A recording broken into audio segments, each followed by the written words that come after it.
ভূ রাজনীতির দাবার বোর্ডে কি বড় কোনো চাল উল্টে যেতে বসেছে? যে ভারতকে একসময় দক্ষিণ এশিয়ার অবিসংবাদিত নেতা মনে করা হতো, সেই ভারতের পায়ের নিচে থেকে কি মাটি সরে যাচ্ছে? দিল্লির ক্ষমতার অলিন্দে এখন কেন দুশ্চিন্তার কালো মেঘ? আজকের ভিডিওতে জানবেন এমন সব তথ্য যা মিডিয়ায় আপনি কখনোই শোনেননি। তাই শেষ পর্যন্ত ভিডিওটি দেখুন, কারণ শেষে লুকিয়ে আছে এর আসল রহস্য।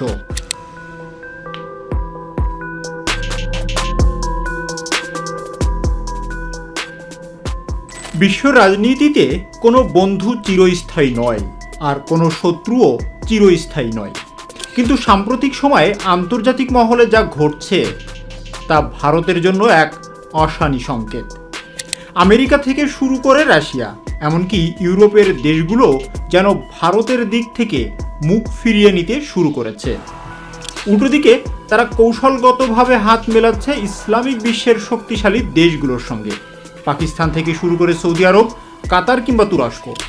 ইসলামী ব্লক এখন বিশ্ব শক্তিগুলোর কাছে আগের চেয়ে অনেক বেশি গুরুত্বপূর্ণ হয়ে উঠছে। কেন পরাশক্তিরা ভারতকে ছেড়ে ইসলামের হাত ধরছে? মোদী সরকারের এমন কোনো ভুল পদক্ষেপ দিল্লির জন্য বিপদ ডেকে আনলো? গত কয়েক বছর ধরে ভারত নিজেকে বিশ্বগুরু হিসাবে দাবি করে আসছিল। G20 সম্মেলন থেকে শুরু করে কোয়াড এ জোট, সবখানেই ভারতের জয় জয়কার ছিল। কিন্তু মুদ্রার উল্টো পিঠ দেখতে এখন আর সময় লাগছে না।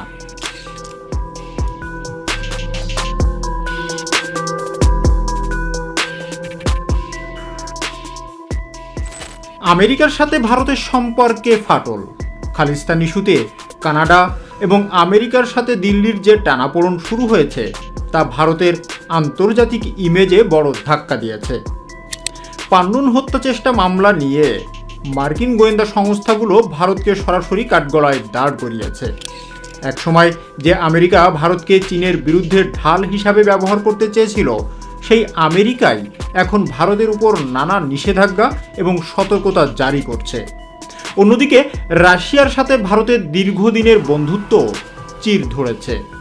ইউক্রেন যুদ্ধের পর ভারত রাশিয়ার কাছ থেকে সস্তায় তেল কিনলেও মস্কো এখন চীনের উপর বেশি নির্ভরশীল। আর চীন ও পাকিস্তানের যে গভীর মিতালি, তাতে রাশিয়ার পাকিস্তানের দিকে ঝুঁকে পড়া দিল্লির জন্য বড় ভয়ের কারণ হয়ে দাঁড়িয়েছে। এখন প্রশ্ন হলো, বিশ্ব শক্তিগুলো কেন ভারতের দিক থেকে মুখ ফিরিয়ে ইসলামিক বিশ্বের দিকে ঝুঁকছে? এর পিছনে তিনটি প্রধান কারণ রয়েছে: জ্বালানি নিরাপত্তা, ভৌগোলিক অবস্থান এবং উদীয়মান অর্থনীতি।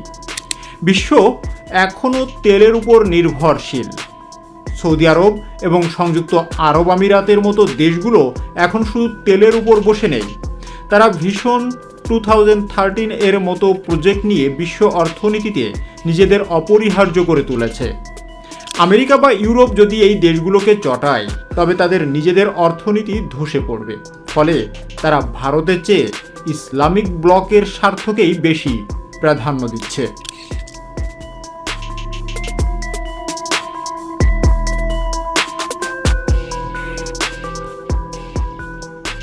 পাকিস্তানের কথা ভাবুন। অর্থনৈতিকভাবে ভঙ্গুর হলেও পাকিস্তানের ভৌগোলিক অবস্থান তাকে এখনও ভূ রাজনীতির কেন্দ্রবিন্দুতে রেখেছে।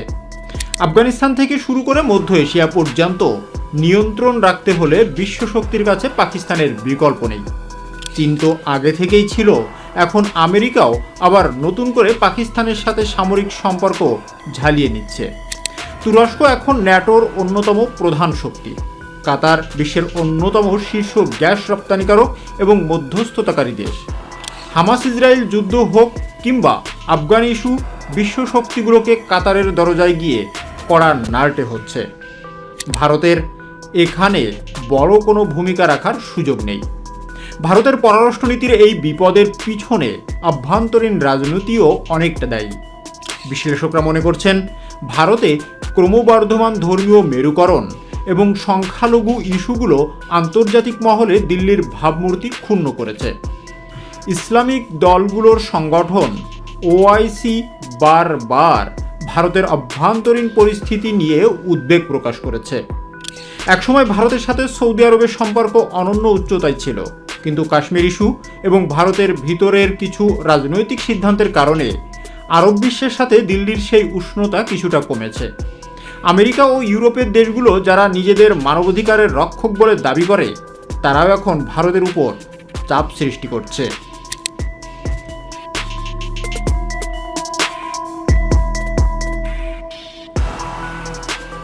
এর সুযোগ নিচ্ছে পাকিস্তান।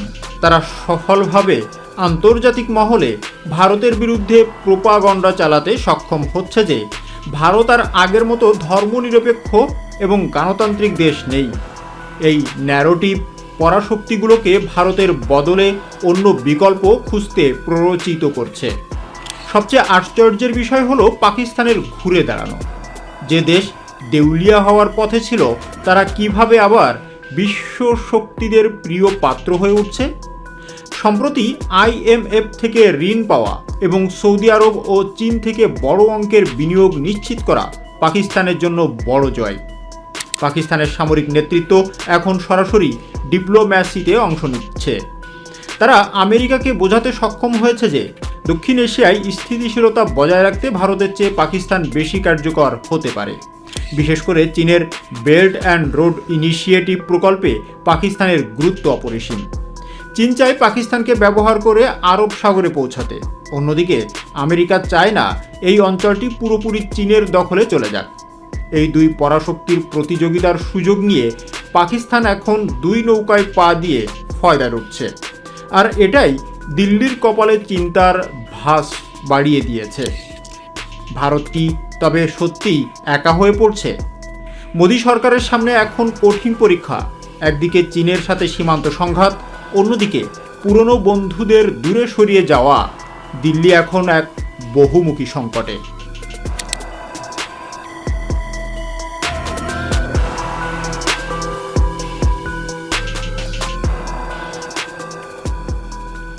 সাম্প্রতিক ঘটনাবলীর মধ্যে ভারত পাকিস্তানের মধ্যে উত্তেজনা তুঙ্গে ওঠাকে কেন্দ্র করে যেসব প্রশ্ন উঠেছে, তার মধ্যে একটা হলো এই পরিস্থিতি প্রশমনে যুক্তরাষ্ট্র কোনো ভূমিকা পালন করতে পারে কি না। কারণ অতীতে একাধিকবার কাশ্মীর ইস্যুতে মধ্যস্থতা করার ইচ্ছা প্রকাশ করেছেন তিনি। সন্ত্রাসবাদের বিরুদ্ধে ভারতের পাশে দাঁড়িয়েছেন, কিন্তু এখন মার্কিন প্রেসিডেন্টের মন্তব্য অন্য রহস্য পাওয়া যাচ্ছে। জঘন্য হামলার কড়া নিন্দা জানালেও এবার প্রেসিডেন্ট ট্রাম্পকে বলতে শোনা গেল, কাশ্মীর নিয়ে ভারত পাকিস্তানের লড়াই 1000 বছরের। এই লড়াইয়ে আরও দীর্ঘস্থায়ী হবে। এছাড়া ওই সীমান্তে 1500 বছর ধরে উত্তেজনা তৈরি হয়ে আছে। ট্রাম্প বললেন, দুই দেশই আমার বন্ধু, এই সমস্যার সমাধান তাদেরই করতে হবে। অর্থাৎ এক কথায় ট্রাম্প স্পষ্ট করে দিয়েছেন যে দিল্লি ইসলামাবাদের মধ্যে মধ্যস্থতা করবেন না। ফলে ভবিষ্যতে যুদ্ধ বাঁধলে তিনি বন্ধু ভারতের পাশে কতটা দাঁড়াবেন সেটি নিয়েও প্রশ্ন উঠেছে। তবে ট্রাম্পের এমন মন্তব্যের সমালোচনাও শুরু হয়েছে, কারণ 1947 সালেই প্রথম ব্রিটিশদের নিয়ন্ত্রণে থাকা ভারতীয় উপমহাদেশ ভাগ হয়ে ভারত ও পাকিস্তান হয়। এর আগে দুই দেশের অস্তিত্বই ছিল না। প্রেসিডেন্ট ট্রাম্পের বক্তব্যে অস্পষ্টতা থাকলেও মার্কিন গোয়েন্দা প্রধান তুলসী গ্যাবার্ডের মন্তব্য কিন্তু ভারতের পুরোপুরি পক্ষে। তিনি কাশ্মীরে হামলাকে ইসলামী সন্ত্রাসীদের হামলা বলে আখ্যা দিয়েছেন। তিনি ভারতের প্রধানমন্ত্রী নরেন্দ্র মোদীর পাশে থাকার কথা জানিয়েছেন।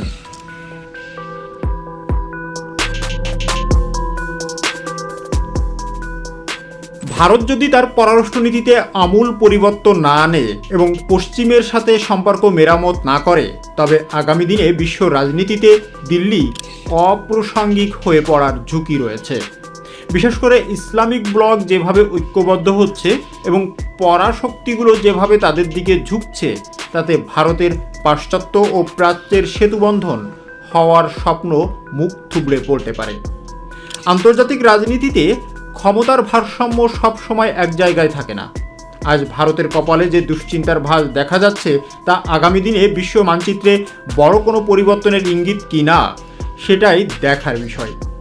আপনাদের কি মনে হয়, ভারত কি পারবে তার হারানো আধিপত্য ফিরে পেতে, নাকি পরাশক্তিগুলোর এই ইসলামিক ব্লকের দিকে ঝুঁকে পড়া ভারতের জন্য এক বড় পরাজয়? আপনাদের মতামত আমাদের কমেন্ট বক্সে জানান। আমাদের চ্যানেলটি সাবস্ক্রাইব করুন এবং এই ধরনের আরও গভীর বিশ্লেষণমূলক ভিডিও পাওয়ার জন্য চ্যানেলটি সাবস্ক্রাইব করে পাশে থাকা বেল আইকনটি প্রেস করতে ভুলবেন না। খুব শীঘ্রই দেখা হবে আপডেটেড কোনো বিষয় নিয়ে। ধন্যবাদ।